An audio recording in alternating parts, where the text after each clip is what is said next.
കണ്ണടച്ച് തുറന്നപ്പോഴത്തേക്ക് അടുത്ത ക്രിസ്മസ് ആയി. ഇനിയിപ്പോൾ നമുക്ക് ക്രിസ്മസ് ക്രാഫ്റ്റ് ചെയ്താലോ? നമുക്കൊരു തട്ടിക്കൂട്ട് ക്രിസ്മസ് ട്രീ എങ്ങനെ ഉണ്ടാക്കാൻ നോക്കാം. പിന്നെ എനിക്ക് ഈ ക്രിസ്മസിന് എന്ത് ക്രാഫ്റ്റ് ചെയ്യാനാണ് കൂടുതൽ ഇഷ്ടം എന്ന് കമൻറ്റ് ചെയ്യണേ. അപ്പം നമുക്ക് എങ്ങനെയാണ് ഈ തട്ടിക്കൂട്ട് ക്രിസ്മസ് ട്രീ ഉണ്ടാക്കുന്നത് നോക്കാം. അതൊരു കട്ടിയുള്ള പേപ്പറോ അല്ലെങ്കിൽ A4 ഷീറ്റോ എടുത്തിട്ട് ഈ വീഡിയോ കാണുന്ന രീതിയിൽ കട്ട് ചെയ്യുക. എന്നിട്ട് അതിന് 2 ഭാഗം കൂടെ ഒട്ടിക്കുമ്പോൾ നിങ്ങൾക്കൊരു കോൺ ഷേപ്പിൽ കിട്ടും. നിങ്ങൾക്ക് എക്സ്ട്രാ വരുന്ന പേപ്പർ കട്ട് ചെയ്ത് കളയുക. ക്രിസ്മസ് ആയിക്കഴിഞ്ഞാൽ എല്ലാ കടയിലും കാണുന്ന ഒരു സാധനമാണ് ഈ ഗിൽറ്റ് മാല.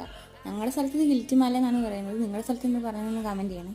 ഈ ഗിൽറ്റ് മാല കൊണ്ട് ഈ ക്രിസ്മസ് ട്രീ മുഴുവൻ ചുറ്റുക. ചാർട്ട് പേപ്പർ കൊണ്ടാണ് ഈ കോൺ ഷേപ്പ് ഉണ്ടാക്കുന്നതെങ്കിൽ 2-3 ചാർട്ട് പേപ്പറും കൂടെ ഒന്ന് ചുറ്റണം. അപ്പോൾ ഇച്ചിരി കൂടെ സ്ട്രോങ് ആയിട്ട് നിൽക്കും.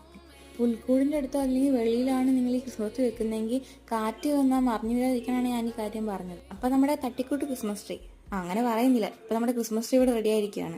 തട്ടിക്കൂട്ടിയാണ് നമ്മൾ ക്രിസ്മസ് ട്രീ ഉണ്ടാക്കിയെന്ന് പറയത്തില്ല. അപ്പോൾ എല്ലാവർക്കും ഈ വീഡിയോ ഇഷ്ടപ്പെടുമെങ്കിൽ ലൈക്ക് ചെയ്യുക, ഷെയർ ചെയ്യുക, സബ്സ്ക്രൈബ് ചെയ്യുക. ഇതുപോലത്തെ വീഡിയോസ് ആണെങ്കിൽ നമ്മുടെ ചാനലൊന്ന് കയറി നോക്കുക. അപ്പോൾ ബൈ.